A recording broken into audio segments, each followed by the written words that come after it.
Good morning mga ka-DIY. Ang ganda po ng harvest ng solar natin, no? So, day 7 na po ngayon, no? Day 7, no? Ayan. Hindi pala, day 8 na po pala ngayon mga ka-DIY, no? 100% mga ka-DIY ang harvest niya mga ka-DIY, oh. Sa battery naman po ay 12.7, no? Magang maga po, ang ganda po ng tirik ng init, oh. Napakalakas po ng init. So day 8 po, napakaganda po ng harvest niya mga ka-DIY.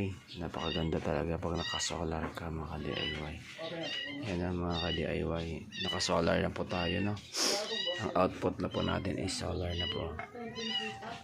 So, yan, maglalagay tayo ng indicator na naka-solar siya or naka-kuryente.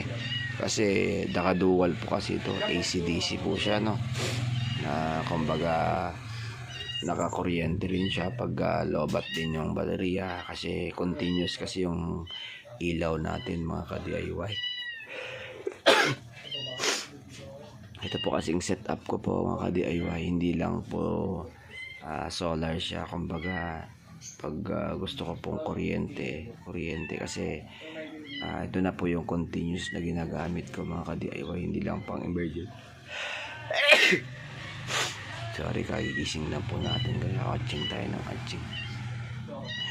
Itong setup po natin po kasi hindi pwedeng mamatay po ito ng mamatay yung mga ilaw ko kasi continuous po ito na gamit ko mga ka-DIY. Lahat po kasi ng ilaw ko nakakonect na rito, kaya pag nalobat po yung battery sa gabi na, pipindutin ko lang po itong bypass, kuryente na po siya. Pero ngayon po hindi po siya nakapindot, kaya naka solar po ito sa mga ilaw at saka sa mga solar pan. Tapos ito po nakakuryente po din po itong ating ATS. Pag gusto natin magpaandar ng kuryente, ito po pipindutin ito po, lilipat po yan, tignan nyo yan. Pag gusto po na naka-manual po pala yan, pindutin natin ito, automatic yan.